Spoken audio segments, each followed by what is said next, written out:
Have you ever suffered from a premature explosion prediction? It's happened to the best of us. The only thing you can really do is go back to the drawing board and try to predict the next explosion a little bit better. That's why today we're looking at 4 players that are going to explode in 2024 fantasy football. What do you think I was talking about? What is going on, Headliner Nation? Hopefully everyone's doing well out there. Today we're talking about 4 players who are set to explode in 2024 fantasy football. Now, a few of these guys had some pretty big expectations in 2023, but don't let others' incorrect expectations, incorrect analysis turn you off from a player the following year. Have you ever really noticed that? There's these fantasy experts out there that place these unrealistic expectations on players, and when the players don't hit their expectations, it's the player's fault. They busted. No, they didn't really bust. I mean, you probably put incorrect expectations on said player. That's why the best thing that you can possibly do is not really overhype anyone, build some realistic projections, some realistic analysis, and then we try to hit as many as humanly possible. That's what it's about over here, and that's why this show today is gonna be a mother... Bang! But I also love giving away some free things, so if this video right here can get over 700 likes, I'm going to give away a free fantasy football draft guide to somebody down below in the comment section. Now, our draft guide is already live over at tfhdraftguide.com. There's dynasty content, redraft content. We're going to continue to drop content all off-season long and update that bad boy up until week 1 of the NFL season. So if you want a leg up on the competition, TFH Draft Guide is where you need to go. But all right, let's talk about some players who are going to explode. Hit the like button, leave that comment down below, and the first player we're talking about is Anthony Richardson, quarterback of the Indianapolis Colts. And Anthony Richardson may be one of the most controversial players in 2024 fantasy football. Either you love him and you think a huge breakout is coming, or you think he's completely overrated and hasn't proven anything as of yet, but I kind of get it. I know one of 2 things is going to happen in the career of Anthony Richardson. He's going to have a monumental rise to success, or he's going to destroy his body with all the big hits he takes and spend more time in the blue medical tent than he does on the field. But let's go ahead and real talk here for just a second, because there is zero doubt about it. If he's healthy and he plays, he's a top 10 fantasy quarterback all day long. He only played in 2 full games and 2 partial games in 2023. In the 2 full games he played, which were weeks 1 and 4, he was the overall quarterback 4 in fantasy football 1 week and the overall quarterback 2 the other. Heck, in week 2, the guy only played in 18 total snaps and scored 17.7 fantasy points before leaving the game injured once again. Now, on average, an NFL quarterback plays right around 60 snaps a game. Richardson in 2023 only played a total of 173 snaps, so in reality, A-Rich only played in 3 full games worth of snaps. Now, in those games, he scored a total of 73.7 fantasy points. If you divide 3 total games by those 73.7 fantasy points, it comes out to be 24.6 fantasy points per game. For perspective, last year, Josh Allen, the overall quarterback 1 in fantasy football, averaged 24.1 fantasy points per game. We know that Michael Pittman is back. JT should be there and healthy for a full year. Josh Downs going into his 2nd season, and then they went out and drafted Adonai Mitchell in the 2nd round. The fact cannot be overlooked that Richardson now has 2 big-bodied wide receivers on the outside. One of them is the all-around wide receiver, 6'4" Michael Pittman, who last season was the 11th best wide receiver in the NFL in contested catch rate. He's coming off a career year. Then they go out and draft 6'2" wide receiver in Adonai Mitchell, who is an absolute burner with 4.3 speed that can stretch the field, and they got him in the 2nd round. Then on top of that, we have 2nd-year wide receiver Josh Downs. They're going to put him in the slot. He had the 3rd most slot snaps in the NFL just last year, racked up 68 catches for 771 yards and 2 touchdowns as a rookie with Gardner Minshew last year. Richardson literally has a high-level weapon at every level of the offense. The short throws, intermediate, and deep down the field, they're all there. Heck, we didn't even mention Alec Pierce yet, and he's just another weapon that has shown flashes in this offense before. But what about the tight ends? They're serviceable too. Jelani Woods is a 6'7" monster who's coming off of an injury. Kylen Granson, he showed that he was viable at times already last season. Anthony Richardson has weapons, more than enough weapons to go out there and be productive. He has a top 5 offensive line to protect him.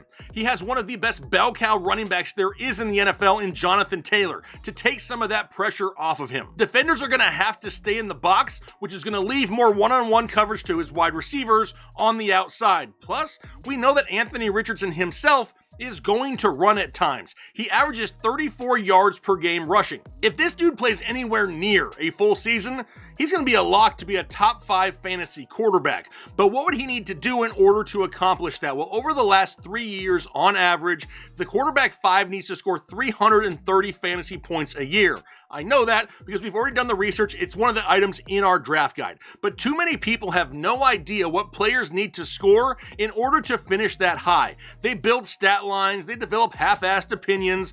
That's just not how we're going to do it over here. Now, to finish as a top 5 quarterback, he would need around 3,800 passing yards, 24 passing touchdowns, 450 yards rushing, and 6 rushing touchdowns. Now, if he plays all 17 games, that comes out to be an average of 224 yards passing per game.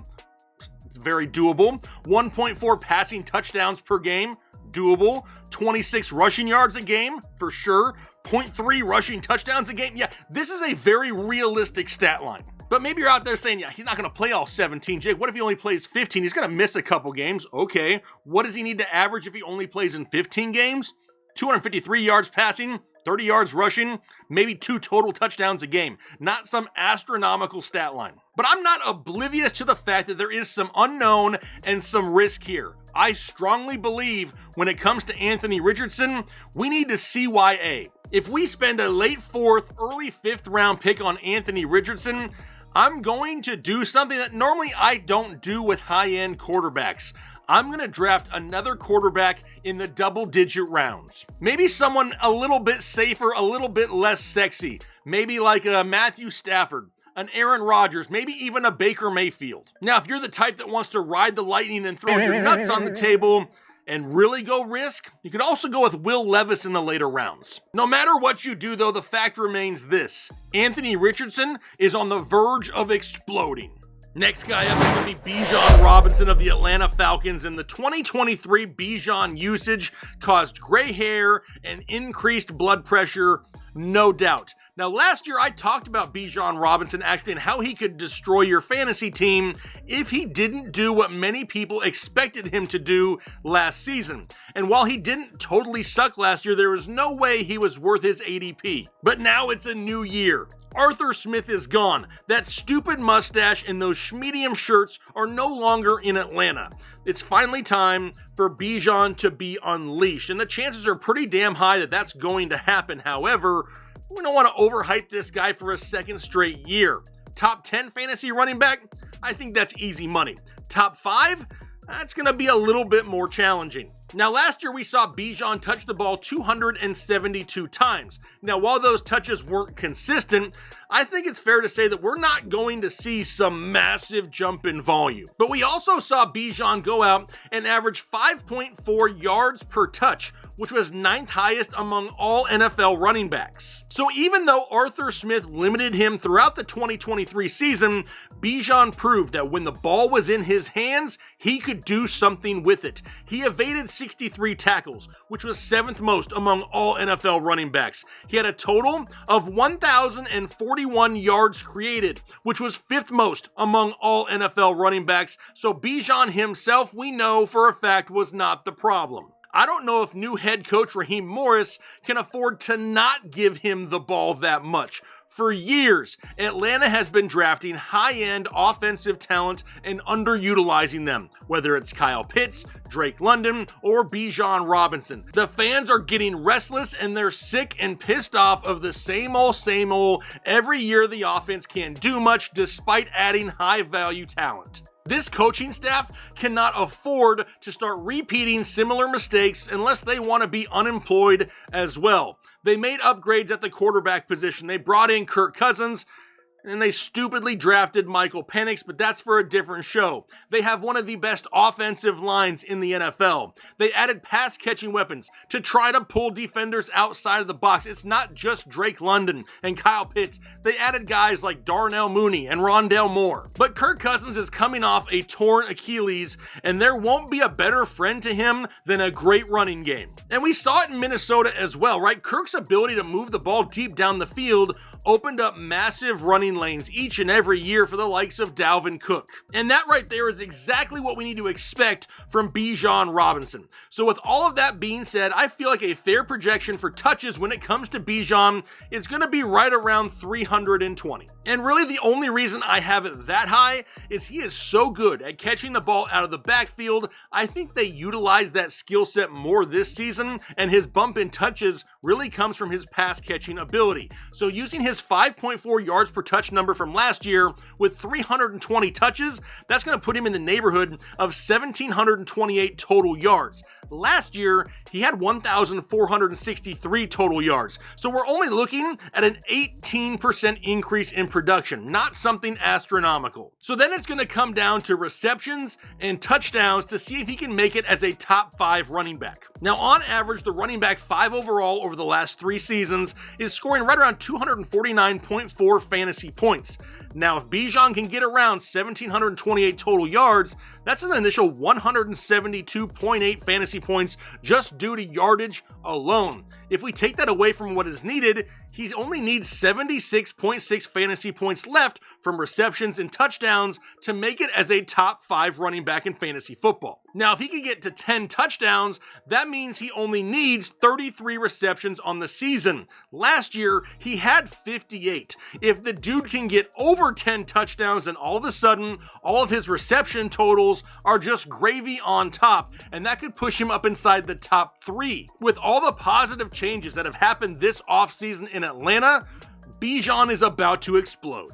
But now we move on to Garrett Wilson, wide receiver for the New York Jets, and I had to include him in this show as well. And that's because he was in the same video as Bijan last year when I said that expectations were just too high and that he could destroy your team if he couldn't meet those expectations. Now, obviously, we know he didn't get to benefit from a full season of Aaron Rodgers, and that definitely hurt his production. But this is the year the extreme breakout is about to happen for Garrett Wilson. Now, over his 2-year career, he's had the likes of Zach Wilson, Mike White, Joe Flacco, Chris Streveler, Trevor Siemian, and Tim Boyle as his quarterbacks. However, he still has back-to-back 1,000-yard seasons to start his career. Listen to the list of wide receivers that have seen over 300 targets in their first 2 years of their career.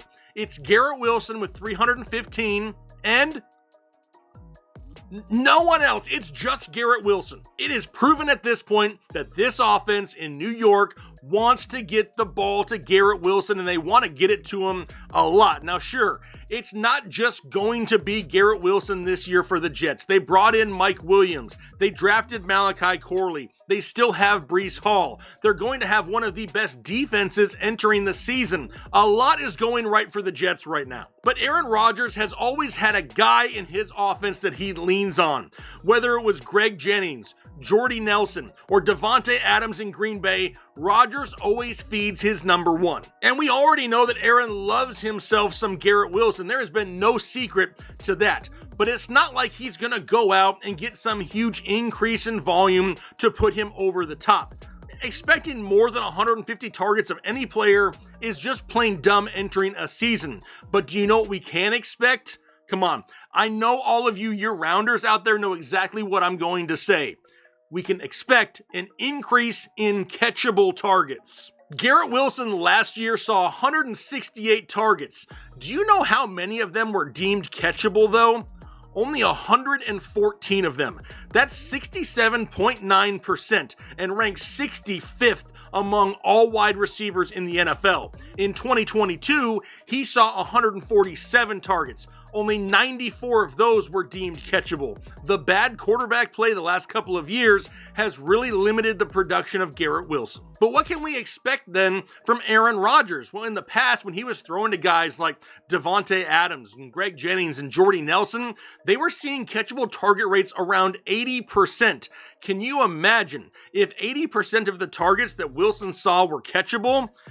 At 150 targets, that means he would be right around 120 receptions. I mean, this guy has back-to-back 1,000-yard seasons and doesn't even have a year yet in which he caught 100 balls. But if the receptions can go up, you better believe the yardage will too. We already know that. But something that not a lot of people mention is the increase in touchdown opportunities with an overall better offense. Aaron Rodgers' touchdown percentage for his career is 3 times better than that of Zach Wilson. Garrett Wilson only needs 212 fantasy points to return top 10 value at the position. That's right around 95 catches for 1,200 yards and 8 touchdowns. That's the same amount of catches that he had last year, with only an increase of 158 yards and 5 touchdowns overall. An increase in catchable targets, an upgraded touchdown opportunity, those numbers could even be conservative, especially if Mike Williams misses time to injury again. Which lastly brings us to tight end Trey McBride of the Arizona Cardinals, and I'm not gonna lie, this bandwagon is getting pretty damn full now, because when I talked about Trey McBride back in March, he was barely a top 10 tight end. Now all of a sudden, he's up inside the top 5. There is still a world that exists, though, that gives Trey McBride a chance at being the number 1 overall tight end in 2024. The flash we saw the second half of 2023 was absolutely nuts. Dude went absolute beast mode, ended the year with 106 targets, 81 catches, 825 yards, and 3 touchdowns. Compare that to last year's number 1 overall tight end. It was Sam Laporta, who had 120 targets, 86 catches, 889 yards, and 10 touchdowns. Really, the only difference there was in touchdowns. But we got to remember that Trey McBride didn't even have Kyler Murray until week 10 of the season. From week 10 on, Trey McBride averaged per game 8 targets, 7 catches, and 67 yards, and had 2 of his 3 touchdowns on the year over that span. If you take that and put it over a 17-game season, it's 136 targets, 119 catches, 1,139 yards, and 5 touchdowns. That is 203 fantasy points in half PPR, and would have given him 19 more fantasy points than Laporta just last season. So being that he would have outscored him by that much, you can say there's some wiggle room there for regression. But this Arizona offense is going to be a little bit different in 2024. Hollywood Brown is now gone. He's in Kansas City. Rondale Moore, he's in Atlanta. Zach Ertz, gone to Washington. But we have entered the Marvin Harrison Jr. era in Arizona. He will clearly be option 1 in this passing offense this year and for the foreseeable future. The rest of the Cardinals starting wide receivers, though, are Michael Wilson, Greg Dortch, and newly acquired Zay Jones from Jacksonville. Now, the addition of Zay Jones is going to hurt Michael Wilson more so than it's going to hurt Trey McBride. Harrison and McBride are going to be red zone option 1 and 2 all season long. But we also know that Arizona isn't going to be some defensive juggernaut. They're going to be losing weekly and having to throw the ball all 4 quarters each and every game. Now, after Kyler returned in 2023, he threw the ball on average 34 times per game. Over a 17-game season, that comes out to be 578 pass attempts. Even with Harrison in the mix and soaking up around 130 targets himself, there is still more than enough there for Trey McBride to get right around 100 targets.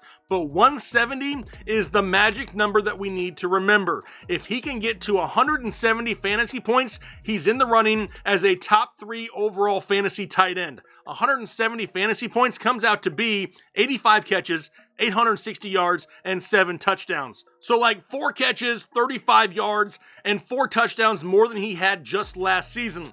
I don't believe that's some crazy expectation. In fact, I would say that's a reserved expectation because the ceiling could be way higher. But who are some of the players that you expect to explode in 2024? Leave their names down below in the comment section. I'm kind of anxious to see some of the different names that you guys come up with. Now, hopefully you enjoyed this type of content. If you did, hit the like button and consider subscribing if you haven't already. But I'm going to go ahead and get out of here for the day. Hopefully you guys enjoy the rest of your day, and then most importantly, do your part to make the world a better place. Analytics off the chain, all the channels not the same. Jake and Kyle, you know the name. Headliner Nation, we running the game.